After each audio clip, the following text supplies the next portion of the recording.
చేత బంధింపబడరు కాబట్టి హనుమ ఒక్కరే ఉన్నారు. అందరిలో పెద్దవాడు, బ్రహ్మ యొక్క అంశలో వచ్చినవాడు జాంబవంతుడు నేల మీద పడిపోయి ఉన్నాడు. విభీషణుడు కాగడా పట్టుకుని అడిగాడు, తాతా కుశలమేనా అని అడిగాడు. వానరులలో శ్రేష్ఠుడైన హనుమ బ్రతికి ఉన్నారా అని అడిగాడు జాంబవంతుడు. విభీషణుడు అన్నాడు, తాత నువ్వు అడగవలసినది రామలక్ష్మణులు కుశలముగా ఉన్నారా అని అడగాలి. హనుమ కుశలముగా ఉన్నారా అని అడిగారేం తాత అని అడిగారు.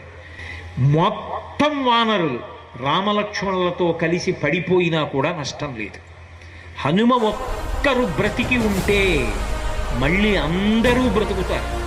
అందరూ బ్రతికి ఉన్నా హనుమ ఒక్కరు పడిపోతే బ్రతికి ఉన్న వీళ్ళందరూ పడిపోతారు. అందుకే నేను హనుమ బ్రతికి ఉన్నారా అని అడుగుతున్నాను. వంగి జాంబవంతుడి పాదములు పట్టుకుని, తాతా హనుమని